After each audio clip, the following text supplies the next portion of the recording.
Welcome to the Pretty Good Policy for Crypto podcast, where we have in-depth discussions on cryptocurrency policy and regulation. I'm Paul Brigner, and I'm head of U.S. policy and strategic advocacy at Electric Coin Company. In a few moments, you will be joined by my colleague and co-host, Gary Weinstein, head of global regulatory relations at Electric Coin Company, who will be joined by our guests, Seth Hartline and Ian Rogers of Ledger. We believe in fostering a respectful and inclusive environment for our discussions, and while we at Electric Coin Company hold strong opinions on the need for private and confidential financial transactions in crypto to promote economic freedom, our guests may have differing views. Through these thought-provoking and at times challenging conversations, we aim to deepen our understanding of complex policy and regulatory issues and work towards the development of pretty good policy for the cryptocurrency world. This podcast is for educational purposes only and is not legal or financial advice. Our guests' remarks may not reflect the views of their organization or Electric Coin Company. We hope you enjoy the podcast. Thanks for joining. Welcome to a special edition of the PGP Pretty Good Policy for Crypto podcast. In a first for us, we're thrilled to be taking a new direction for this episode by inviting not one but two esteemed guests to join us. Each brings a wealth of knowledge and expertise, providing complementary insights into the world of digital assets, blockchain, and crypto policy. As we delve into the complexities and opportunities of this rapidly evolving landscape, we'll be having a rich and engaging discussion bridging the gap between policy, technology, and user experience. Let's introduce our first guest, ask a question about why Ledger brought their team to Washington, D.C. today, and then introduce our second guest.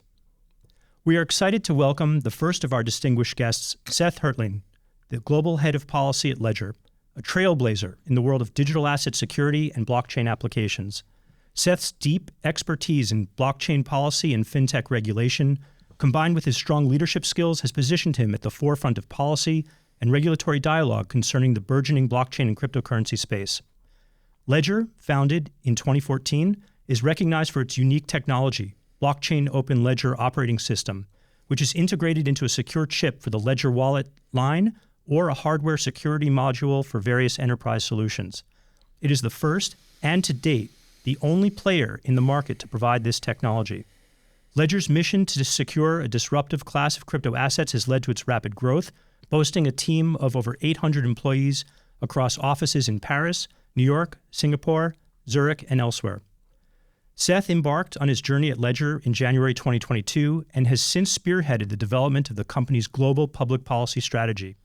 His work involves leading a team of government relations professionals and navigating the regulatory implications of Ledger's rapidly expanding support for crypto applications, including NFTs, staking, enterprise solutions, and transactional services. One of Seth's significant accomplishments at Ledger has been his response to the European Union's Market in Crypto Assets Regulation, MiCA, and the Transfer of Funds Regulation. Defending core principles such as financial freedom and digital ownership, Seth successfully articulated Ledger's position by releasing 4 key policy proposals to EU policymakers in the first half of 2022. Before joining Ledger, Seth was the first head of policy and government relations for the Stellar Development Foundation, where he managed all aspects of the foundation's engagement in digital asset policy, legislation, and regulation. This role allowed him to further deepen his understanding of blockchain policy. Prior to his tenure at Stellar, Seth was part of the pioneering team that established the Washington, D.C. office of FS Investments, a leading alternative investment manager. He served as a securities regulator with a particular focus on adapting regulatory policy toward the burgeoning fintech industry, demonstrating his adaptability and forward-thinking approach in the rapidly evolving financial landscape. In recognition of his leadership and profound understanding of blockchain policy, Seth was recently elected to the Blockchain Association Board of Directors, further cementing his position as a leading voice in this space. Seth's extensive experience and nuanced understanding of the intersection of policy, regulation, and digital assets make him a virtual player in shaping the future of blockchain technology and its policy regulatory environment. Welcome, Seth, to the podcast. Well, that was a hell of an intro, Gary. Can I get you to just sort of follow me around and introduce me to people? That was great. Thank you very much. Will do, and I might have missed my opportunity because I understand you were just on the Hill. So let's dive into it. So you recently led your team at Ledger to meet with U.S. congressional staff and members to discuss various bills that have been introduced and will be introduced. Can you share with us how receptive these members of Congress were to your points and concerns? Did they raise any particular concerns of their own? And from these meetings, are there any special insights you can share about what the industry might expect in the coming weeks? Yeah. Well, so it wasn't my team. It was Ian Rogers here, our Chief Experience Officer at Ledger, as well as Pascal Gauthier, our CEO.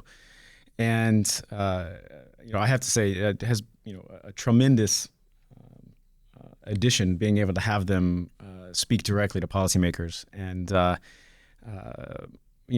think the thing that really struck me the most was the curiosity of a lot of the members, as well as the knowledge base that they had. And this is, I'm sure we'll talk about Europe later and sort of a compare and contrast. But the knowledge base that a lot of these members have and their staff, in addition, on blockchain and cryptocurrency and cryptography topics was honestly quite refreshing. It allowed us to sort of skip past a lot of the what is it, how does it work kind of topics and really get into the meat of things and talk about really the future and where this is going, not just what is right now. So that's very refreshing to see. And in terms of specific policy issues, there's a packed agenda. It seems like every week there's at least one, if not more, hearings in Congress somewhere that relate to digital assets in a variety of different committees. It seems to just sort of be popping up all over the place, which is really unique if you think about other industries and other sectors. They sort of fit neatly into one of the existing committees of jurisdiction, and crypto just doesn't. It doesn't fit. Or maybe the converse of that is it fits everywhere. And so we're seeing different approaches, and that's a bit of a painful process to sort of sort out what goes where. But a lot of these members and senators have a really clear-eyed view of the tech and the potential. Now I have to caveat that somewhat because, of course, there are 535 members of the House of Representatives and the Senate. Right? We can't talk to all of them, certainly not on one trip. And so we had a small sampling, and it tends to be those members that have out of personal interest, sort of voluntarily, taking it upon themselves to learn more, to become educated, and to really sort of weigh into the public discourse around the subject. And I think overall it's a sort of a bell curve, or maybe an inverse barbell. Right? There's a small handful of members that really hate crypto, just hate it to its core, and don't want it to exist at all. Wish it had never been invented. There's another small group that totally gets it. They see the vision, they see where it's going, they see how it's going to profoundly impact people's lives for the better. And then there's the big middle that really doesn't know, hasn't formed an opinion yet. And I think collectively as an industry, we probably spend too much time talking to the people that already know us, and not enough time talking to that big middle. We have a lot more educational work and outreach to do to those members because I think they're gettable. We can bring them along. We can share with them the reasons that we all came into the space. But knowing that there's also a small contingent that is unreachable, that we'll never convince, and that's okay. That's fine. But it was a fun couple of days. I think a lot of really productive meetings, and I'm more optimistic now than I was last week. Thanks, Seth. And just very briefly before we turn to our second esteemed guest, Ian Rogers, did you find that members of Congress understood what Ledger is? Did you have to do a lot of explaining about hardware wallets and cold storage and safeguarding crypto assets? Great question, and it's actually a perfect segue to hand things over. Oh, that's wonderful. Because one of the really cool things about Ledger, and one of the things that I really like about it, is that even though we're one of the earliest companies to really begin building in the space, founded in 2014 in Paris, it's really a traditional company in a lot of ways. we have a factory. We make a physical, in real life product that you can feel and touch and hold. And because of those things, we deal with supply chains and issues that pure crypto companies don't have to think about. And so in that sense, we're actually quite traditional, but it's also our superpower, because when we go into a meeting, Ian can pull out of his pocket a couple of our products and put it in the member's hand and turn it on, and they can see how it works. And that's really powerful. I mean, showing is always better than telling. And that's one of the cool things that I get to do on the Hill. Well, thanks for that segue. We are very excited to introduce the second of our esteemed guests, Ian Rogers, the Chief Experience Officer at Ledger, the world's leading provider of cryptocurrency security and infrastructure services. Ian's professional journey is a testament to his ability to navigate and shape the future of rapidly evolving industries, from digital music and luxury retail to blockchain technology. Ian holds a Bachelor of Arts in Computer Science with honors Phi Beta Kappa from Indiana University, and his foray into the digital world began in the early 90s when he built some of the earliest music-related websites. He started his professional journey by managing the website for the iconic Beastie Boys, while still a computer science student in 1993, adding a unique edge to his profile. Throughout his career, Ian has been instrumental in transforming the music industry. His remarkable journey began with Winamp, and he continued to make a significant impact during his tenures at Yahoo, Beats, and Apple. His significant contribution to the 2015 launch of Apple Music, including Beats One, their digital streaming channel, marked a milestone in the digital music landscape. Transitioning from music to luxury retail, Ian served as the Chief Digital Officer at LVMH for 5 transformative years. His appointment marked the first time digital strategy had a seat at the top table of the world's largest luxury conglomerate. Ian oversaw nearly 100 luxury brands, including Louis Vuitton, Dior, Sephora, and Hennessy, and was pivotal in developing LVMH's online retail presence, a move that reverberated across the luxury sector. He continues to serve as an advisor at LVMH. Now, as a part of Ledger, Ian leads the consumer-facing business, delivering the world's premier solution for buying and securing cryptocurrency. At Ledger, Ian is driving a revolution in digital asset security and management, building on his belief that blockchain and cryptocurrencies represent not only a new financial frontier, but also a tool of personal sovereignty and freedom. With his extensive experience, innovative thinking, and unique ability to bridge technology, culture, and consumer experience, Ian Rogers is a key figure in shaping the digital asset landscape. Welcome, Ian. Thank you very much. That was humbling. Absolutely. I should share with the audience that prior to recording this podcast, we had an off-camera discussion that was just absolutely fascinating, and I hope we can get into some of Ian's edgier background, because we're going to talk about skateboarding and Rush again? 100%. Excellent. So, Ian, you've had a diverse career from music to luxury brands and now to the blockchain cryptocurrency space. What parallels do you see between these industries, and how have your past experiences influenced your current role at Ledger? Well, I think that, I like to be at the front line where the action is happening. I started working on streaming music in 1992 at the university level. And then it was 2015 that we launched Apple Music. And that's really the lens that I look at this through. I think, in the 90s, we knew that the internet would be a big part of the future lives of humans. But, really from both a usability and an adoption perspective, it had a very long way to go. And that's why the dot-com bubble happened. The companies that raised money and bought Super Bowl ads and went bankrupt, in the late 90s, they weren't wrong. They were just early. Well, and as someone smarter than me said, being early is the same as being wrong. But, there were companies like Entertainer and, or Entertainer, I think it was called, and Digital Entertainment Network, or DEN, which is an amazing story that someone should make a documentary about. And neither of them became Netflix. Netflix was moving DVDs back in those days, which turns out to have been the right strategy. So I have this memory of, you don't try to build a 2033 company in 2023. You have to approach the opportunity that's in front of you. And, it makes no sense to sort of throw up your hands and go, oh man, crypto is really hard to use. Guess what? Digital music was incredibly hard to use in 1998. We were ripping compact discs at the DOS command line. Yet today, if you say, hey Siri, play Tool, Tool comes out of your phone, and people get paid. And there's an entire infrastructure around that was truly unimaginable in 1998. In 1998, I went to the record labels and said, hey, we've got a very popular MP3 player called Winamp.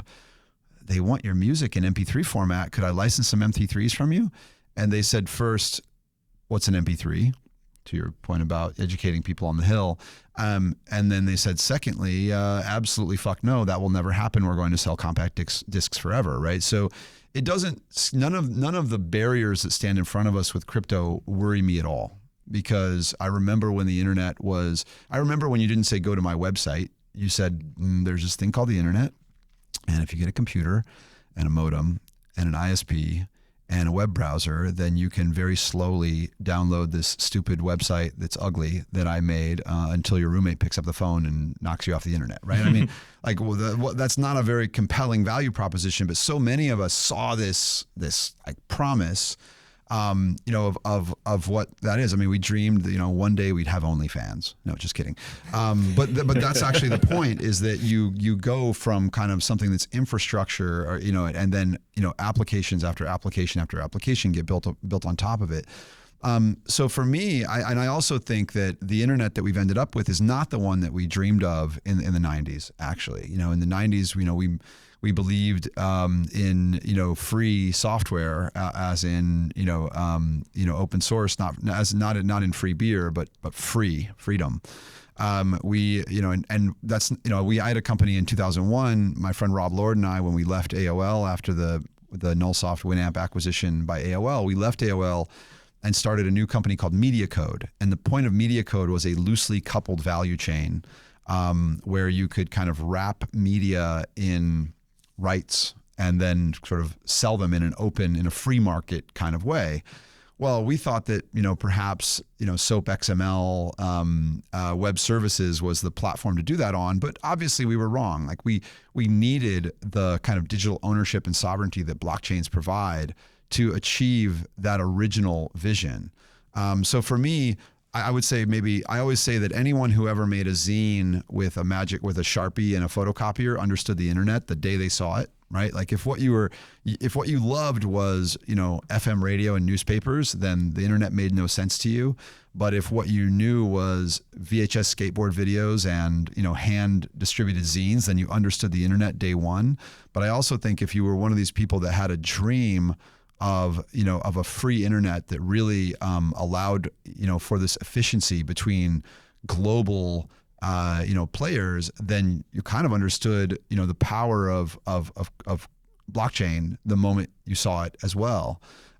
So for me, that's kind of like the dream that has, in a way, the same dream that powered me in 1994 is the same one that powers me today. I think that plus, once we had Apple Music, and maybe it was the starting line for the streaming music industry, but it was the finish line for me personally. I kind of did what I set out to do, and then it's like, okay, what's the next challenge? I'm not getting any younger. Well, first of all, thank you for keeping it edgy. I am certainly going to hold you to that. Please. And second of all, I think your insights and background really identify for us the challenges of developing and positioning a new disruptive technology for a non-technical audience. It's absolutely fascinating to me, and I'd love to, if Seth will indulge me, to ask you just one more question about that. Ask away. So, as an alum of Apple, you mentioned in a separate podcast your desire to bring an Apple-like user experience to Ledger's customers. What lessons have you taken from your time at Apple that you are applying to Ledger, particularly in easing the use of crypto for a non-technical audience? Well, I think and by the way, working with Tony Fadell has been, I've probably learned more about user experience from that than I did in my short time at Apple, but we've all been inspired by Apple. Look, I have the Next logo tattooed on my leg circa 1992. We can get that on camera. That would be great. That was, so I've been a Steve Jobs fan for instance, for a very long time, including the period between Apple. I mean, I started with an Apple II Plus when I was 8 years old. I have a card that says I'm a level 2 computer programmer. It's dated 1983. But that was all done on Apple computers. And then I was a Next fanatic in the early 90s. And then we did sort of sell to Apple, and I spent a year building Apple Music, but then I've spent the last 2 years working on Ledger Stacks with Tony Fadell. And I think from all of these experiences, what I take is, you just have to have empathy for the user. What is it the user wants to accomplish, and how can you help them accomplish that? And I'm an engineer. As you said, I have a degree in computer science, but I have a Bachelor of Arts in computer science, which at the time in 1994 was a bit of a consolation prize. My friends were like, you almost got a computer science degree. But today I see the value of having that balance where, you have an empathy for the user, but a love for the technology. And I think, I think Apple Pay is actually a tremendous example. I'm sure so many engineers, if you presented them the simple idea of Apple Pay, I want to tap my phone and use it and make a transaction, they would tell you all the reasons that's never going to happen. You talk to lawyers, they would tell you all the reasons that's never going to happen. You talk to bankers, what Apple has is this, no, this is the user experience I want to accomplish, and we are going to find a way to accomplish it, no matter how long it takes or what it costs. So there are always limitations. And like I said, you don't want to build a 2023 company or 2033 company in 2023. Look at, Magic Leap as a stellar example of, probably the right vision, but maybe the wrong timing. And look at Next Computer, look at Amiga. The roadside is littered with dead bodies of people who had the right idea at the wrong moment. At the same time, I think that what you have to have is that, what is it the consumer wants to accomplish, and how do you help them do it? So again, please stop yourself if you ever say, crypto is really hard to use. Please, please, please, please, please be more specific. What do you mean when you say that, right? It's completely useless to say something is hard to use. Please tell me what is hard to use. What might be better? I just had this conversation with Pascal this morning. I used to say to the CEOs at LVMH, they would say, we'll never be on Amazon. And I would say, I'm not going to let you say that. Tell me instead, I would be on Amazon if what?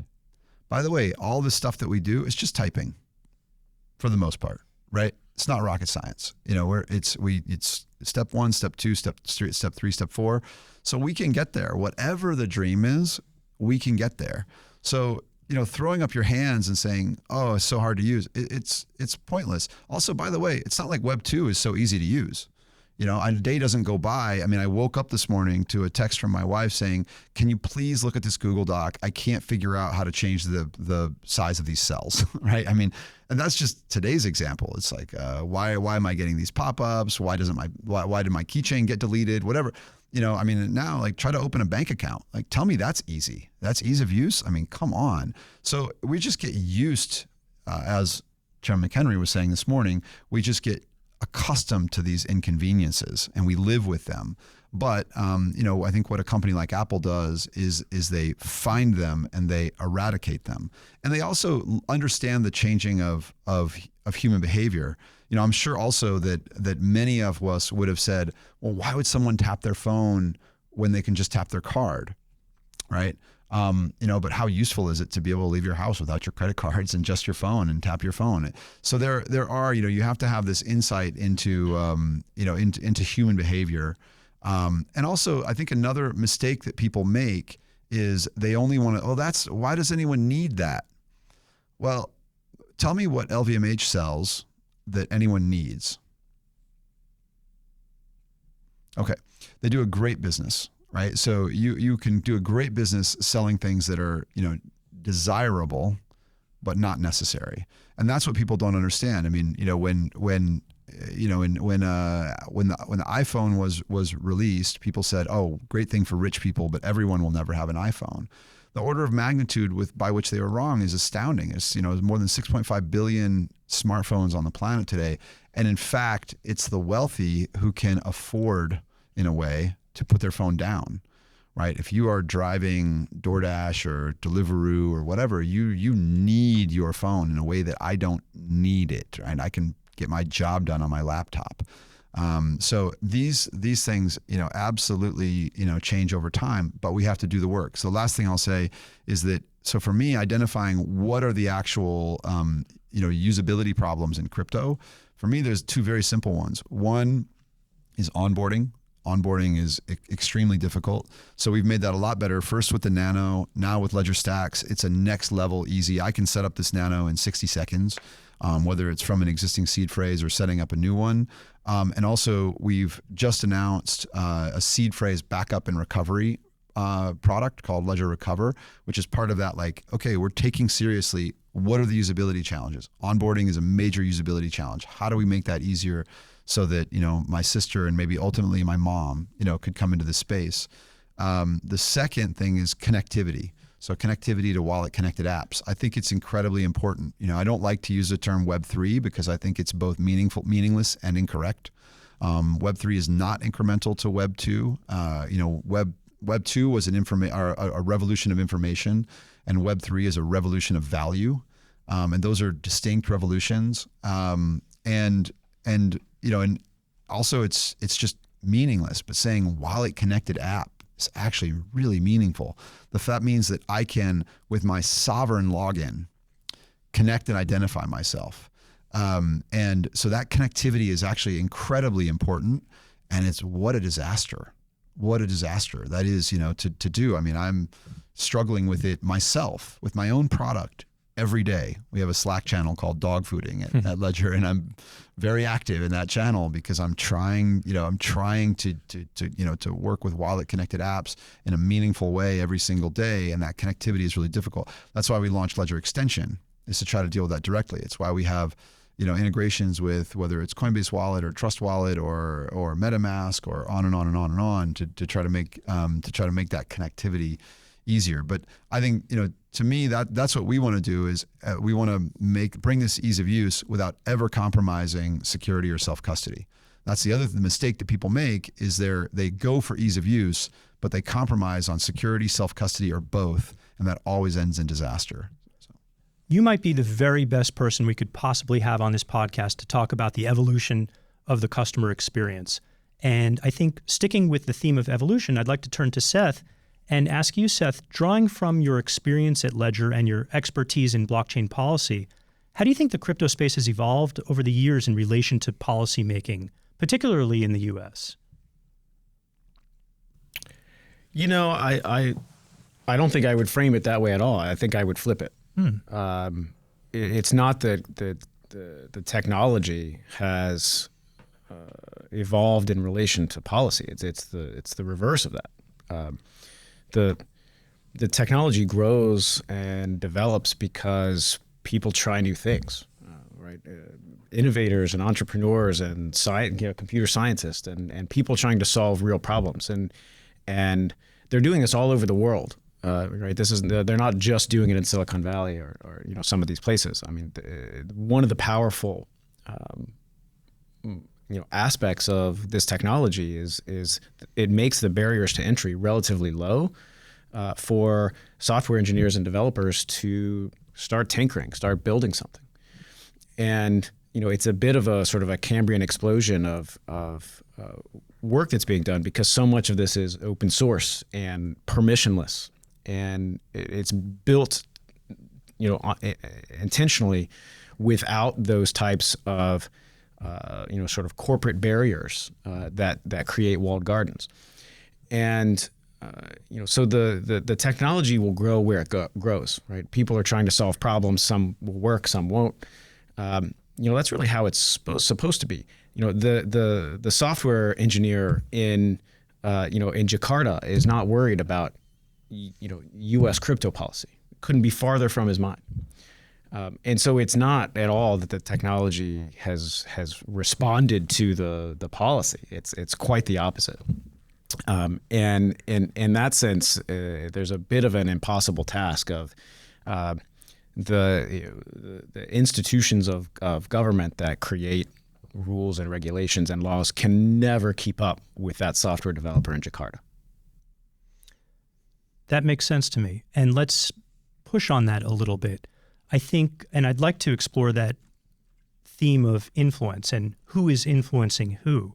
I think you've referred to H.R. 1747, the Blockchain Regulatory Certainty Act, as the most important and consequential crypto bill in this Congress.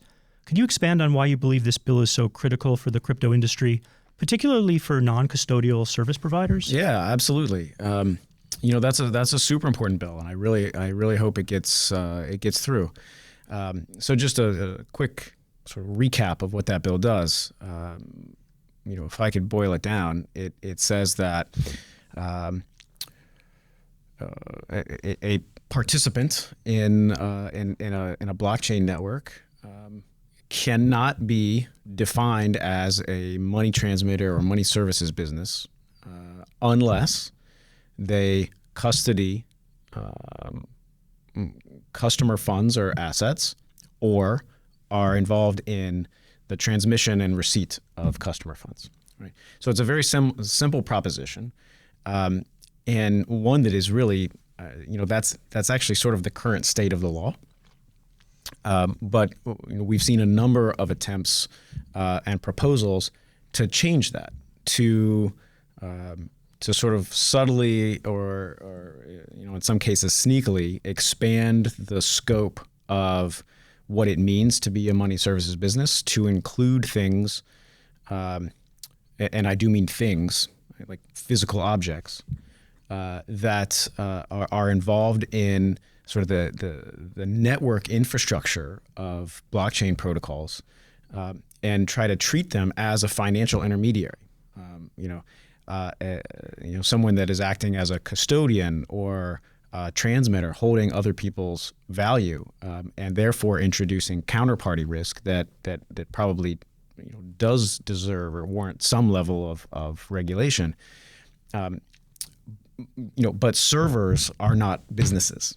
Right? Servers are not intermediaries. It's infrastructure, so a bill like the Blockchain Regulatory Certainty Act just makes it very clear that the underlying, physical hardware-based infrastructure that enables blockchain protocols to function and operate cannot be backdoor banned or de facto banned by increasing the scope of what it means to be a regulated money services business. I think what that causes me to want to ask Ian is a little bit more about this balance between how policymakers might think about the need for consumer protection and security with this desperate need of builders to foster innovation.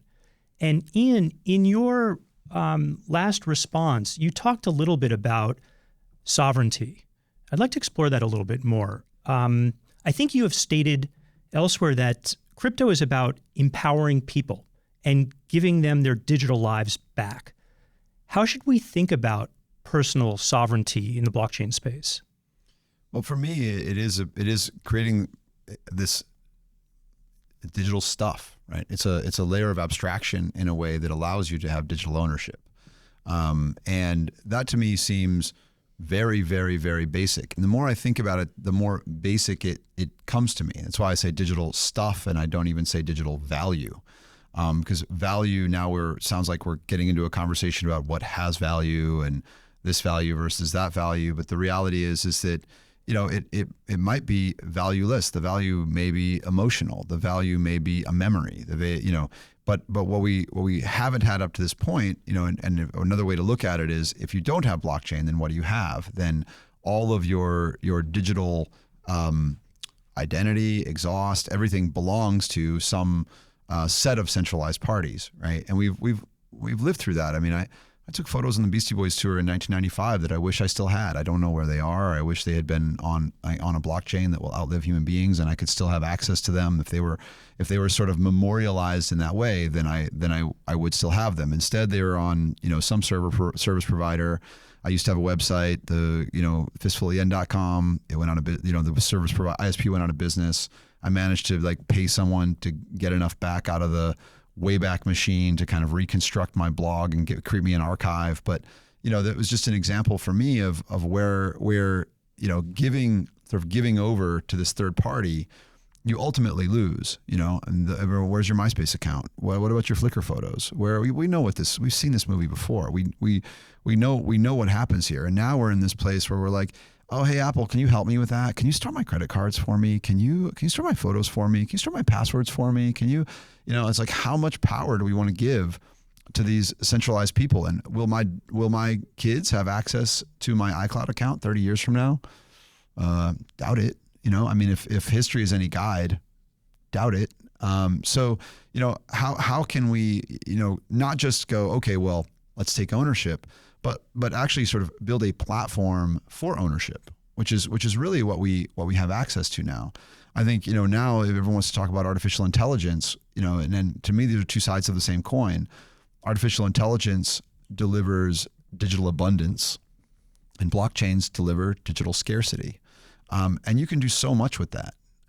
I think, to me, I've been reading The Rise and Fall of GE, it's a recent book. It's called, and I'm going to forget now, Power Failure, something like that. It was the managing director of LVMH, Tony Belloni, that encouraged me to read it, and it's a great read. And it's a great context for remembering that, General Electric was the largest company in the world in the year 2000, which is not that long ago.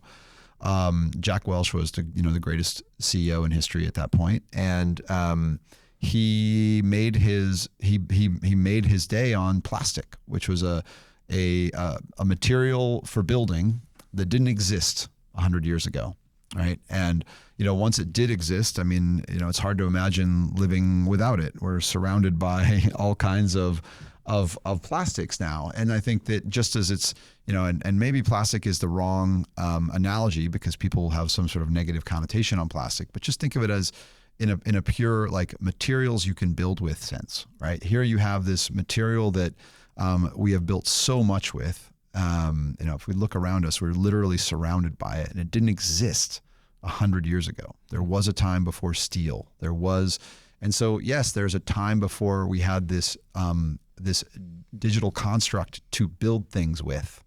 And we can and will build all kinds of things with it. And certainly 100 years from now, and certainly even 20 years from now, it will be impossible to imagine never having had these digital things in our lives. So to me, like, the right to hold your own property, what are we even talking about? Like, this is an argument? Like, you really want to have this conversation with me? But I think that most people, they just can't conceive of it because they don't see the need for it. Talking to the representatives in DC, I brought up more than once this week the old interview with Bill Gates, where Bill Gates is explaining the internet to David Letterman. And David Letterman's like, have you heard of radio? But that's kind and of, everyone laughs. That's kind of where we are, because why do you need the internet? Why do you need who wants this thing? It doesn't even work. How could you want this thing? Is how people felt in the 90s. But, we had a different vision. We knew where it was going. So that vision of kind of, digital stuff, and there are definitely some people on the Hill who really do get it. But that, I think, is a bridge too far for a lot of people because they're just thinking about what's in front of them. And I also think that it's technically too complicated for them. People really couldn't tell you the difference between Coinbase.com and Coinbase Wallet, even though the difference is night and day, right? One is a Web 2 platform for on-ramp and speculation, and the other is crypto, right? With custody of digital stuff. These are fundamentally different. And if we could get people to but that difference is completely, no one would even, it's so obvious. I think to me and you, but it's so non-obvious to others. Your point about that barbell. So I think that's just where we are. And I also just think that's normal, right?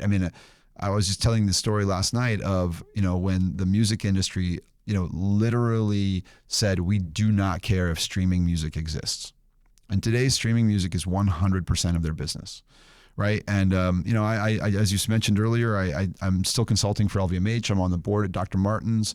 I would say the level of interest around digital assets is relatively low, experimental, right? So not zero, but relatively low. But my personal belief is that the majority of luxury purchases 20 years from now will be 100% digital, and 100% of luxury purchases will come with something digital, right? A proof of purchase, some authenticity, a membership, a digital twin, something, right? 20 years from now, that will just be normal and expected. Your receipt will be a digital object, right? So, but the challenge is, how do we get from here to there? To continue the analogy, in 2002, I knew the future of the music business was streaming. I knew it was probably subscription. It's going to cost somewhere around $10 a month. In 2005, Dave Goldberg and I launched a service called Yahoo Music Unlimited. It was a $4.99 a month, all-you-could-eat music subscription service. We advertised that we had more than 1 million songs. There are 100 million songs on Yahoo Music today. On Apple Music today, just by comparison. So we knew, but if you'd have told me the company that's going to win this race would be from Sweden, I would have laughed. Even in 2007, you wouldn't have predicted the iPhone, really. And you wouldn't have predicted the iPhone would be the iPhone, right? It was very, very, very difficult to see. So I think that's kind of where we are today, is that we're like directionally correct. But there are so many surprises, that we can't predict. But I think that what we know is we will have digital things in our digital lives. And of course, we will be the owners of those things. And then I think the other thing that helps sort of picture the future is to picture that world as not being homogeneous, right? People, even people in crypto today, they say, "Oh, how could you wear your nano around your neck? Aren't you afraid of getting jumped?" It's like, come on, in the future, your nano is just going to like help you log into Instagram. And then you're not going to carry your Bitcoin bag around your neck. You're going to, that's going to be, somewhere. And by the way, it'll have multiple factors. It'll have, so I think when you look forward and you think about account abstraction and where these things go, you picture this heterogeneous world that looks like the one that we live in today. If you steal my wallet, you get some money, you might run up my credit card. Like, you don't wipe out my wealth, right? And I've got an ATM card with a 500 euro limit and a credit card with a higher limit and a Metro card or a Metro ticket that's only good for one thing. And you know what I mean? Like, that's just that heterogeneous world it will also be the one that we live in. Your ledger won't only be for your bag of Bitcoin. It will be for anything in your life that requires security. It will be your digital safe. And I can put my passport in my connected digital safe. And now if I need to prove to you that I am an American, that my name is Ian Rogers, I can do that by simply, signing a transaction in my wallet, and I never need to get my passport out of my safe and carry it around with me in a way that I might lose it. So I think that that to me is what the sovereignty means, and I think it goes that broad and it's that all encompassing. What a wonderful explanation of sovereignty and owning your own digital stuff, and maybe a glimpse into the future of what stuff actually means. I guess the flip side of that is, and not in contradiction, but just something else to consider, is that when you're talking about self-sovereignty of your own digital stuff, I guess there's this need to not turn it over to a centralized authority that can then use it, surveil against it, package it up, sell it. This self-sovereignty and self-ownership means you are in control of how much data you want to leak about what you own. And what we are seeing globally, I think, Seth, is nations are racing around to develop central bank digital currencies, which potentially would enable a government to see what digital stuff you have, to track it, and to do nefarious things with that potentially. Or if their own servers were hacked, then some pariah nation state could potentially then use that trove of data to do bad things with that information. And I think, especially since you were just on the Hill, we have seen that U.S. Majority Whip Tom Emmer recently introduced the CBDC, the Central Bank Digital Currency Anti-Surveillance State Act. And considering Ledger's mission, what is your perspective on this proposed legislation and its potential impacts on individual privacy and financial autonomy? I mean, this is my personal view here, but I think it's fantastic. I think it's much needed, and applaud Whip Emmer for, sort of potentially, sort of standing in front of that train. There are a lot of, a lot of supporters in governments and central banks around the world that are salivating over the prospect of CBDC because of what it could do. I mean, it could be the most powerful tool for state surveillance and control over individual lives that we've seen to date. And I think that the question that, at least to my mind, no one has answered satisfactorily is, what's it even for? Why do we need one at all? I think the only the only answer to that makes sense to me is from the perspective of a government that wants greater tools of control over its citizens' day-to-day lives. And that's why it makes perfect sense that the largest implementation of CBDC to date has been in China, where it is absolutely used programmatically to determine what people can or cannot buy, when they can or cannot buy it, where and who from. It is an extremely precise and granular tool for individual control. And that is absolutely terrifying. There was a great interview a few months back with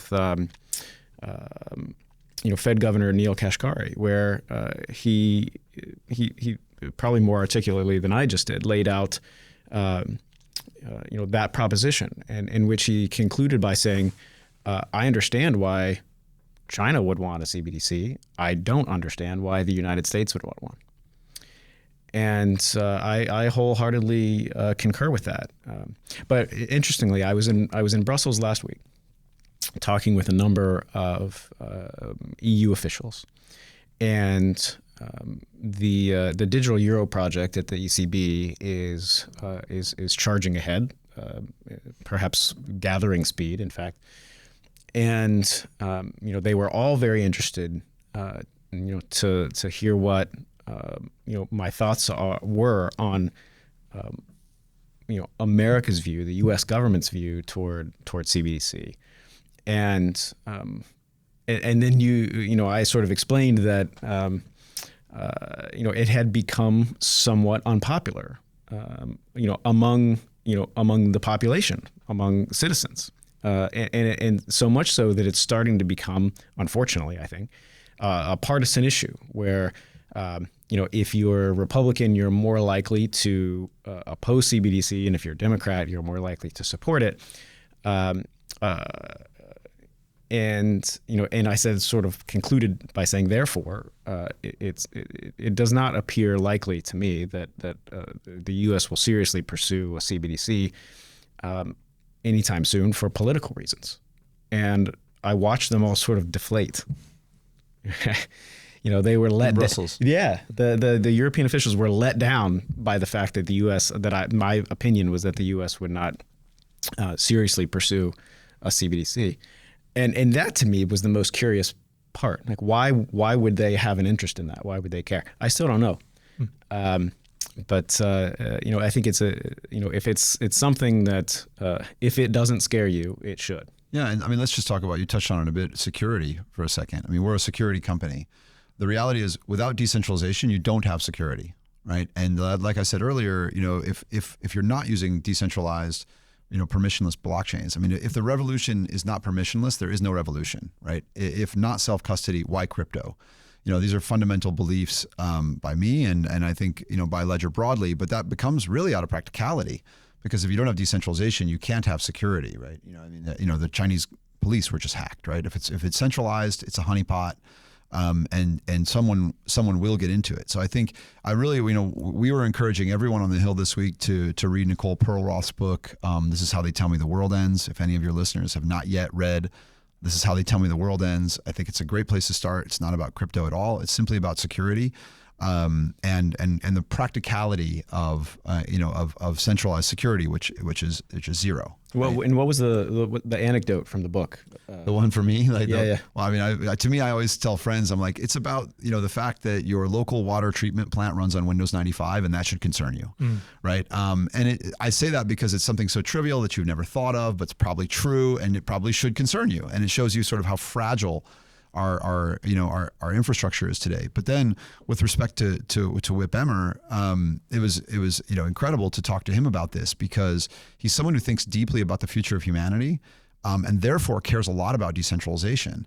And I also think he really thinks for himself on this topic and has come to his own conclusions. And I think he is willing to stand in front of that train. And I think that is actually, to Seth's first point from the day, what's so encouraging about the time we spent in DC this week is talking to people who do have a very nuanced view on a topic like this. They might not understand all of the technical points, but they do understand some of these basic implications, and why that if you created this honeypot, you would create a weakness, like an actual national security threat. Certainly an important point to consider, and thanks for the recommendation. I will go out and buy that book and read it. That's a must. Immediately. Seth, let's push on the transatlantic policy just a little bit. As reported recently, a U.S. congressional delegation visited the EU to understand the EU's landmark crypto law. We, of course, as I teased in the intro, have the European Union markets in crypto assets regulation. There's the transfer of funds regulation. There's the anti-money laundering regulation. There will likely be a new anti-money laundering authority developed. There are various acts that are in play right now. But I'm really curious about this delegation that went over from the U.S. to the EU. The delegation's agenda included meetings with various EU officials and regulators and crypto industry lobbyists, including Ledger. Given this context, what are your thoughts on the transatlantic policy and regulatory dynamics?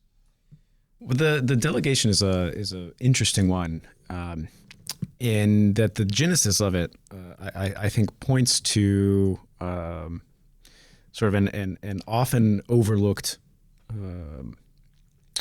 issue. And I'll get into that in just a moment. But just to tell the story, one of the executive vice presidents of the European Commission recently came to the United States and was basically on a sales call. It was coming to meet with administration officials to sell U.S. policymakers on the wonderful benefits of the MiCA regulation in Europe. And I don't know. I wasn't in the room. I don't know what the reception was like. But while she was here in Washington, through the EU embassy, arranged for this delegation for congressional staffers to go to Brussels and Paris and to learn about the regulatory framework that they're setting up over there. And so a few months go by, and the staff delegation goes over, and that the delegation trip is also a continuation of the sales job. Right? So it was, and I have a little bit more visibility into this because Ledger participated in a way. And it was very clear from the organizers of the delegation that this was this was a cheerleading exercise for MiCA. The question you should all be asking is, why do European policymakers care so much that the U.S. copies their regulation? Why? Right? Totally different country, different system. Why are they so interested in spending so much time and effort to try to get us to copy their system? I think it comes down to competition. And Europe competes in a very peculiar way, or they try to. Their stated objective, and this was stated in a speech from a different European Commission executive vice president, specifically with respect to MiCA, that the European Union would lead in regulation. That is, in fact, their primary product. The chief export of the European Union is regulation. And they look at the GDPR, which is the General Data Protection Regulation, as a tremendous success, and view that very much as the model for MiCA. their objective, and this is not a secret, is to get other governments around the world to copy their regulation. And when it happens, which isn't all that often, but when it happens, they're very, very proud of it. They very much want the United States to copy MiCA. Again, I sort of ask why, and there's a bit of a sore spot, within the EU policymaking circles about, Europe lost Web 2, right? With the possible exception of Spotify that Ian mentioned a moment ago, there are no big European Web 2 companies. They totally lost. The 20 largest tech companies in the world, 12 are American, 8 are Chinese, 0 are European. And it's a very sore subject. Over here we tend to call them the FANGs, right? The FANG stocks, Facebook, Apple, Amazon, Netflix, Google. Over there they call them the GAFAM, right? Google, Apple, Facebook, Amazon, Microsoft. They're very upset that all of the main internet service companies are American, and they're sucking up all the Europeans' data. And so they say that they want, in Web 3, they don't want to lose Web 3 the same way they lost Web 2. But they don't learn the lesson of the past. And the motivation to lead in regulation has quite the opposite effect. What it does is very, very early in the sort of innovation and entrepreneurial process of a new industry like blockchain and crypto, it raises the regulatory burdens and the compliance costs to such a degree that startups and small companies can't really afford to comply and eventually go under. And that sort of plows under the field of native European startups in these new technologies and sort of wipes them out. And then you have this huge market, 450, 500 million residents, fairly wealthy on world terms. That's just, a virgin field ripe for giant American and Chinese companies to come in and dominate. And then they focus all their attention on applying their regulations to foreign companies. And, it's unfortunate, but, coming back to the delegation, I think that's why they're so desperate to have us copy their rules, because they've put themselves at a competitive disadvantage to the rest of the world. And rather than sort of undo the regulations to restore the competitive balance, they're trying to restore the competitive balance by encouraging us to hobble ourselves in a similar way. And the final point on this, I mentioned that I was just in Brussels, and there's they're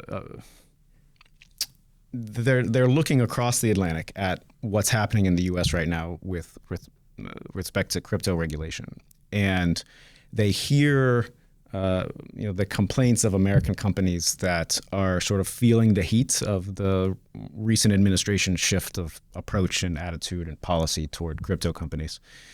And, a lot of these American companies are sort of, because they're feeling somewhat persecuted right now, are looking across the ocean and seeing, MiCA, which it's not all bad. It does provide a measure of regulatory clarity. And they see the grass is greener, right? And they start saying things like, well, if we don't get regulatory clarity in America soon, we're going to relocate to Europe.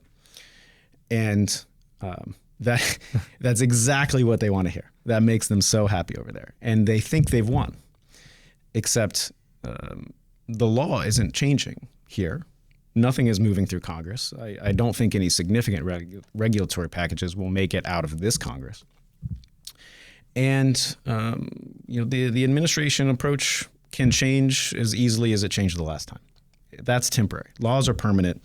The views of an administration are temporary.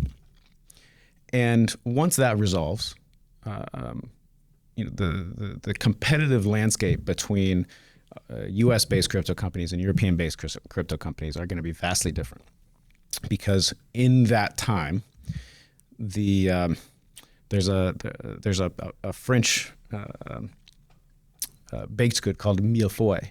That's a layer of thousands of really little thin slices of phyllo dough. One of my favorites. The millefeuille of regulation that is piling up in Europe will become unbearable in the meantime.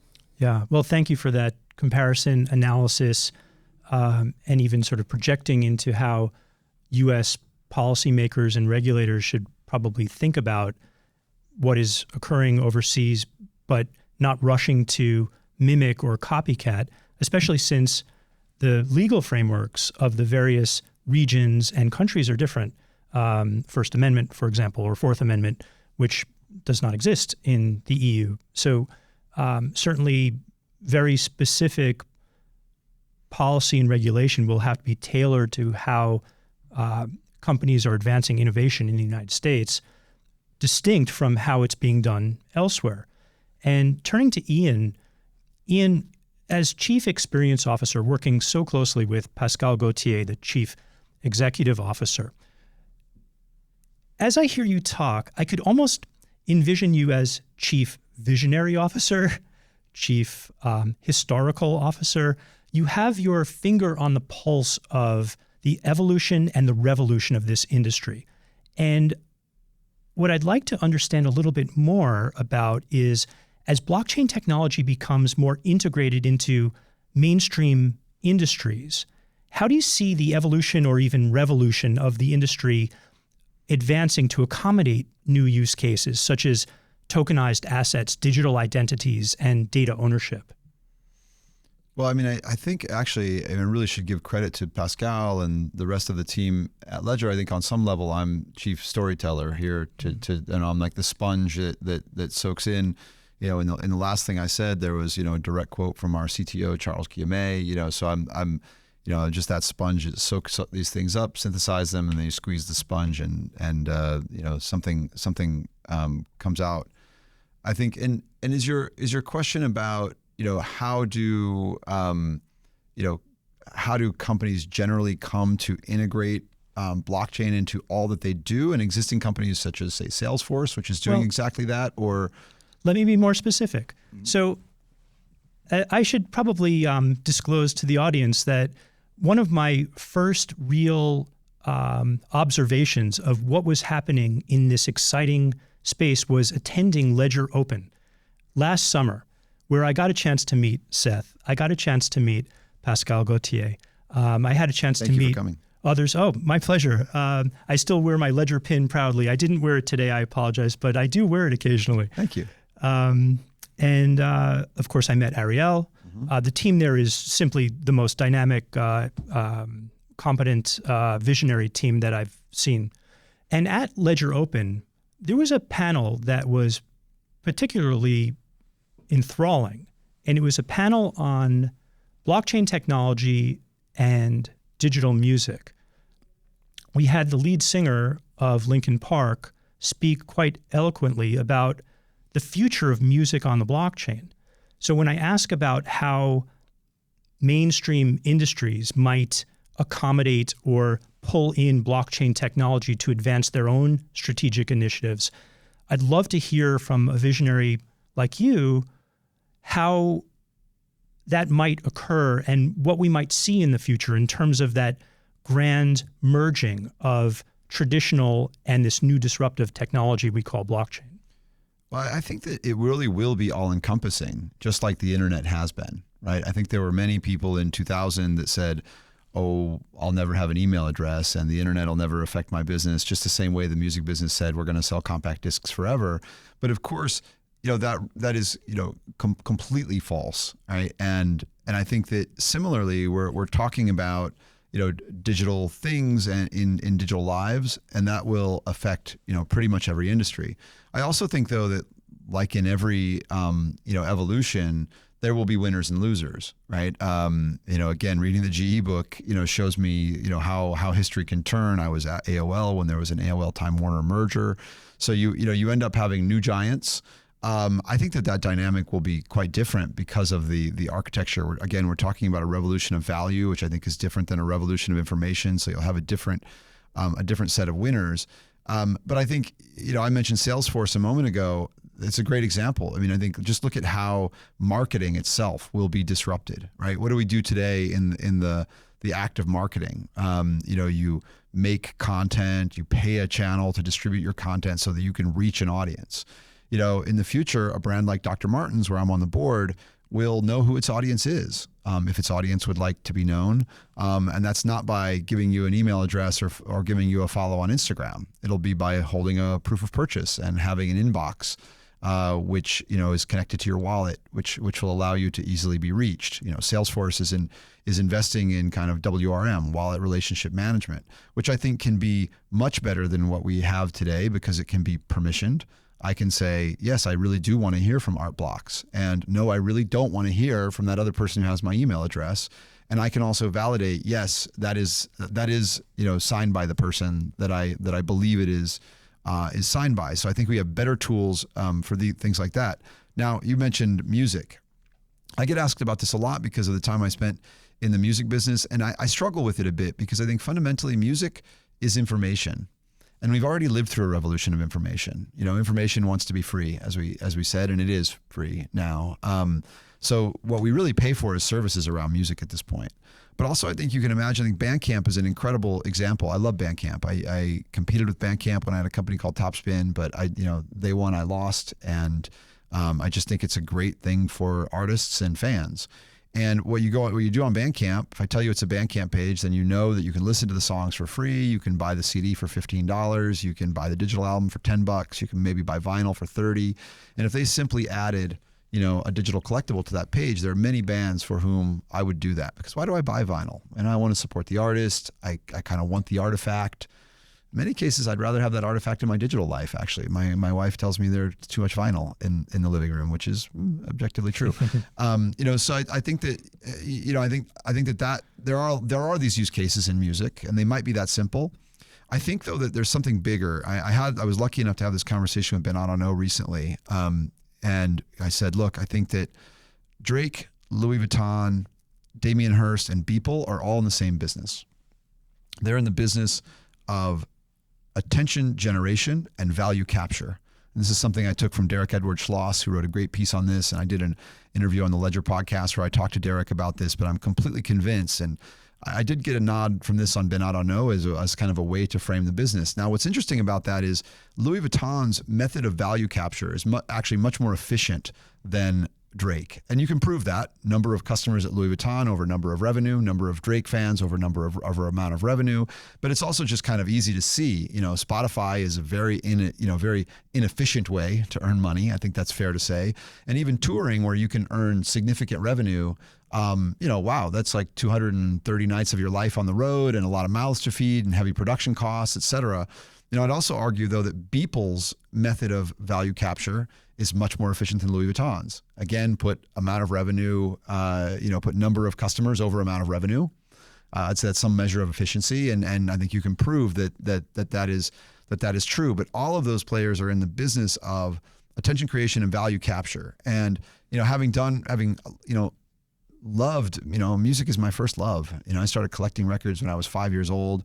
And I was part of the music business when it went from 30 billion in revenue to 15 billion in revenue. And now it's, climbed the ladder back up again, thanks to streaming, but it's still a very difficult way to earn a living. 100 million songs on Apple Music and probably a couple million that people actually love. There will always be more aspirants than there are success stories. And the success stories will be the exceptions that prove the rule. And so I think, though, again, what we have, so I think it's completely false, just like it was completely false to say, oh, the internet's going to level the playing field and suddenly everyone's going to make money. I'm going to sit home and play guitar all weekend, and I promise you absolutely no one wants to hear it, right? That will always be true. This is not a way for just anyone who does anything to make a buck. That will never be the case. But as is shown by Beeple, you do have a new way to capture value. And that will be incredibly meaningful for very many people. So I think it kind of runs the spectrum. I mean, you'll have, again, I think we live digital lives, so we will have digital ownership and we'll have digital things in our digital lives. So that, kind of literally touches everything. But I think there is that fundamental concept of attention generation and value capture that you'll be able to follow and kind of recognize. And I think, again, to come back to how it might disrupt marketing generally, a company, Nike spends money to create content, to spend money to pay a channel, to put that content in the channel so they can reach an audience. What if they delivered that value to the audience? What if they just said, hey, audience, we want to throw you a party. We want to give you some value. I mean, they're giving lots of other people in that value. There is a lot of money to give in that value chain to reach that audience. I think we have new tools, to reach those audiences in totally different ways.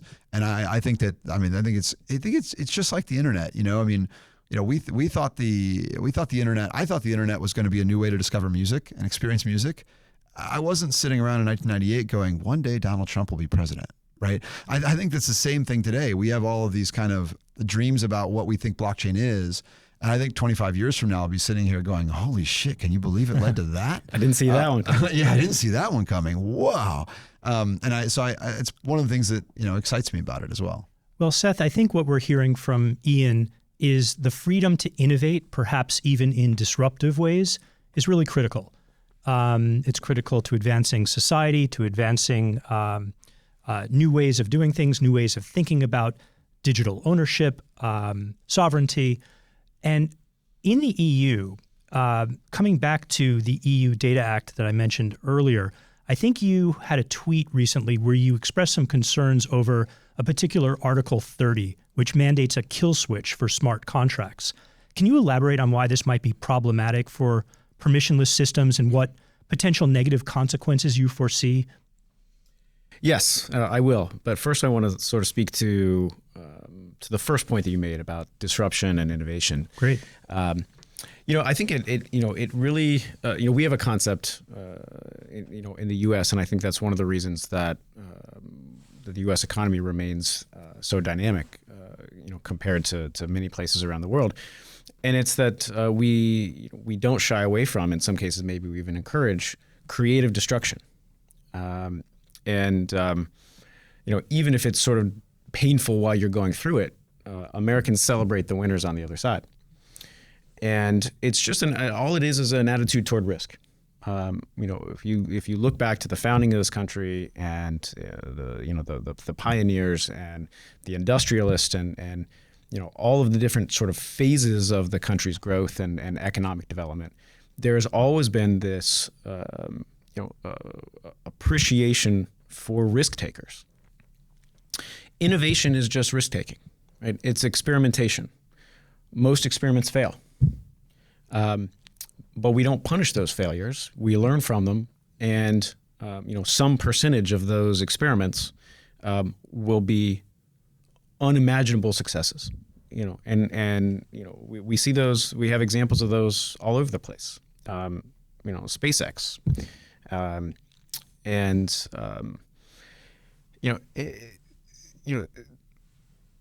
So you have to have a certain comfort level with risk taking in order to benefit from the fruits of that process.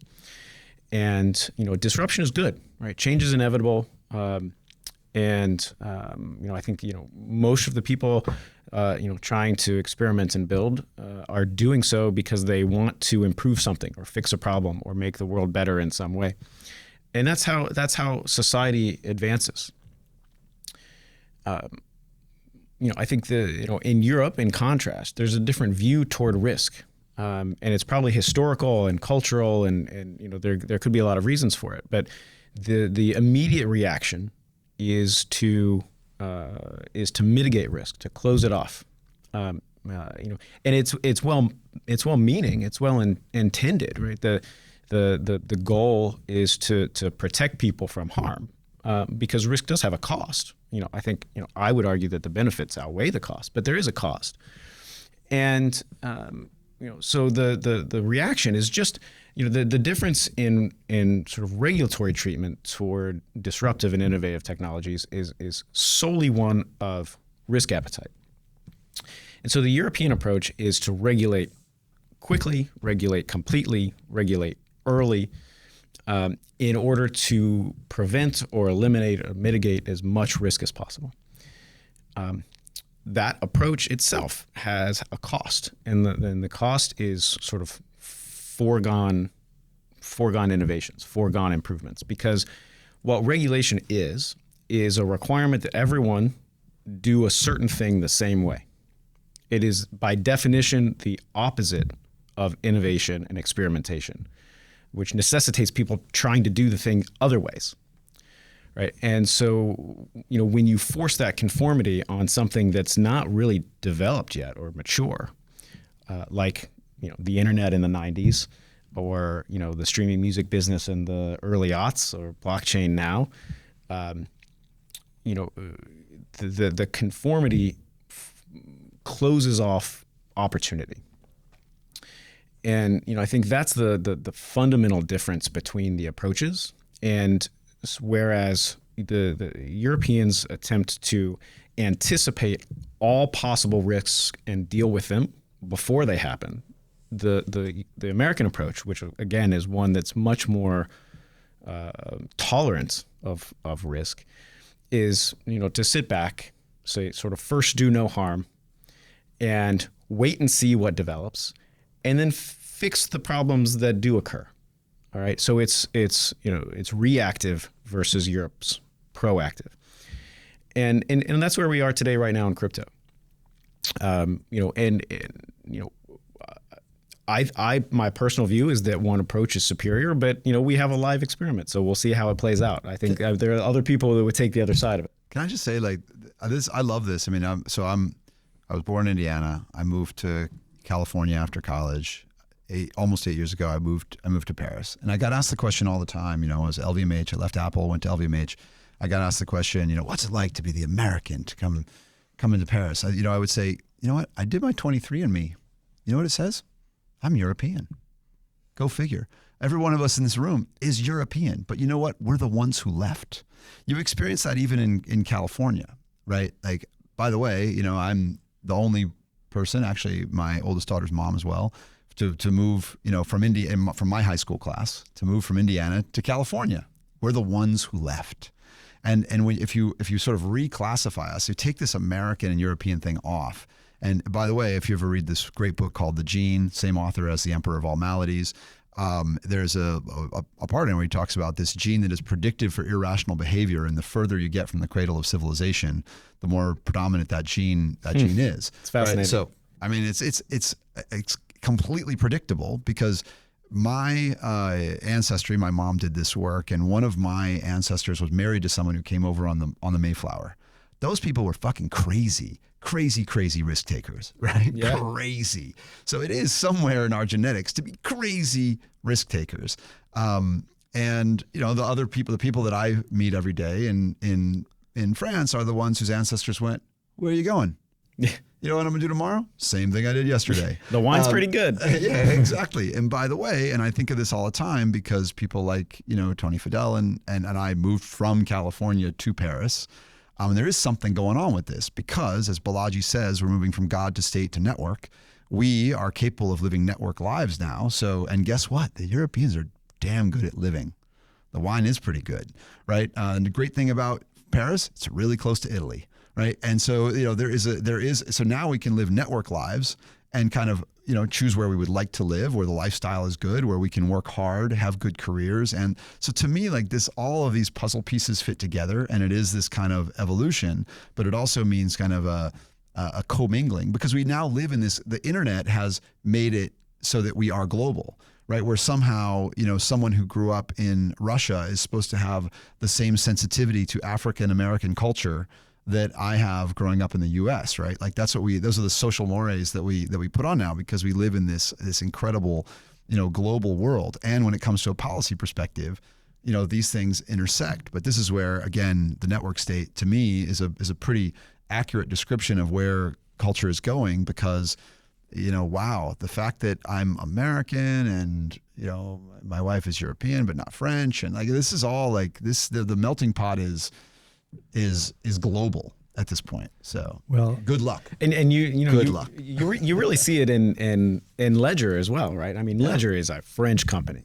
But, to his credit, Pascal has been very good at sort of recognizing that you need different talents and different roles and people that have different approaches. And, the French universities produce damn fine engineers. And, the engineers at Ledger are some of the best anywhere in the world. But there's a reason that the two guys you're talking to today at the French company are American guys. Yeah.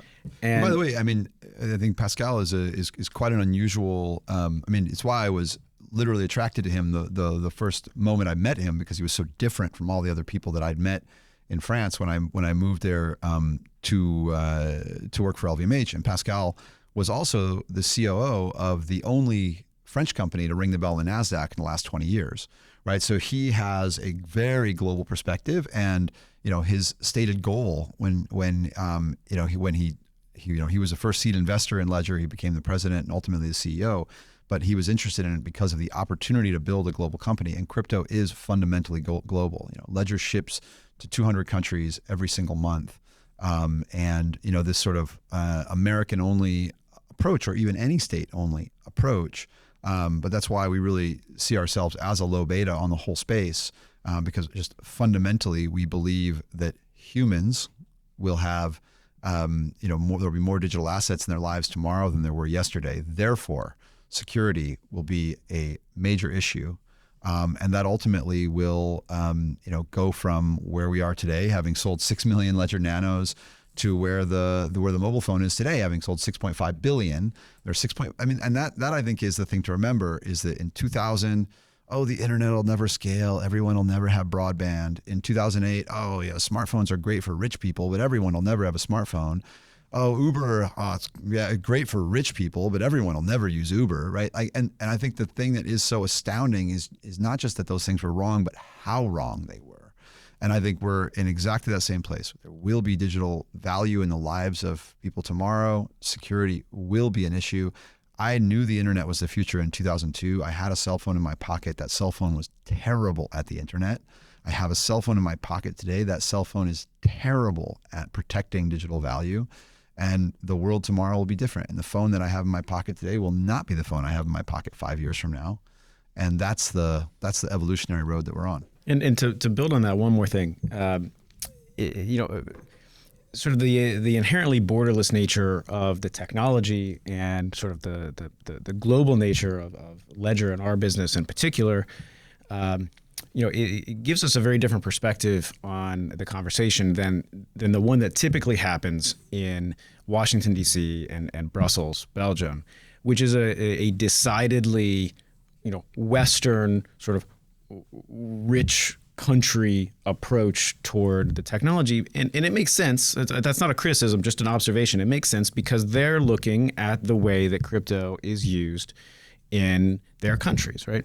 And the way that crypto is used in the United States and in Western Europe is very different than the way crypto is used in Argentina, in Lebanon, and Turkey. And so it was so refreshing to talk to Richie Torres last evening, because he represents, as he said, the poorest district in the country, and the way that his constituents, in the Bronx, the South Bronx, as Boogie Down Productions would say, and that they will use crypto in a completely different way, than is being talked about on Twitter. Yeah, so the regulatory approach in the sort of the rich Western countries, the EU, the US, has been overly focused on the speculative use case, right? Just, number go up, sort of betting, trading on coins, that sort of thing, which admittedly is does not produce a whole lot of societal value. But it totally ignores the way that people in third world countries and emerging markets are significantly improving their day-to-day lives with digital assets and using it to do very, very different things. Shielding themselves from inflation, or being able to trade more easily, village to village or across a border. Just by way of a couple of examples, real use cases. And it's very easy, and we hear it all the time. A sitting congressman yesterday or the day before, compared it to cocaine production, right? And it's silly, but it's easier to sort of look down and denigrate how crypto is used in the U.S. and sort of brush it off as a casino with no redeeming value, but that totally ignores the lived experience of people in these other countries, and I think that's really unfortunate. But, I'll recommend another book recommendation. Yeah. If you've had Alex on your podcast, but Alex Gladstein, Check Your Financial Privilege, great one. Great. I know we need to go, yes, but yes. I wanted to talk about another important Western country, which is Canada. Please do. Do we agree that 2112 is the best Rush album? It indeed is, and Temples of Syrinx was my introduction to the group. Okay, way back in high school. That was going to be my next question, side 1 or side 2?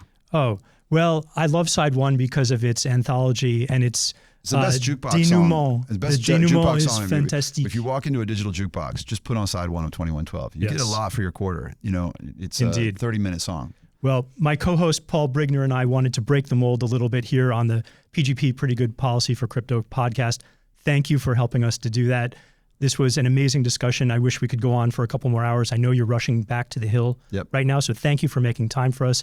Thank you for the enlightening discussion, and thank you for being on the podcast. Thank you for having us. Yeah, really an honor. Thank you. So I'll just give a little demo, and I don't know how you want to use it. You can use it or not. It's up to you in terms of demo. But so, this is the Ledger Nano. As you probably know, we've sold more than 6 million of these devices. And just for anyone who isn't aware of exactly how it works, it's got a secure element inside of it that's connected to a secure screen, and connected directly to the screen and the buttons, which is what makes it secure, because you need to know that what you see is what you sign. This is the new device. It's Ledger Stacks. It has the same architecture. It was designed by Tony Fadell. So Tony is our friend who invented the iPod, co-invented the iPhone, created the company Nest. And his desire when he created this device was to create something that was easier to use, and something that really communicated what the device was. People think this looks like a USB stick. It's not what it is at all. And that is creates all kinds of kind of conceptual misnomers in people's heads. So this is, it was meant to, convey value. It's exactly the size of a credit card. It's also, Tony asked himself, what does a future stack of cash with the band around it look like? It also takes into consideration that many Ledger customers have more than one, for the same reason you have a checking account, a savings account, a brokerage account, a credit card, an ATM card, multiple keys on your keychain, et cetera, right? It's normal practice to have more than one ledger to kind of hedge your risk. So what he did is he made the world's first completely wraparound e-ink screen. So this is actually the first consumer device with this curved touchscreen with the tightest radius that was possible to curve it.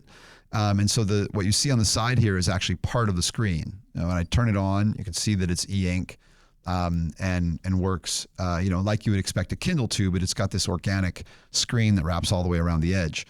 The other thing, and the reason it wraps around the edge, is because he put. You ever have these kids' toys Magnetiles? Magnetiles is sort of an inspiration to have them stick together into a nice stack, and you get that kind of stack of cash.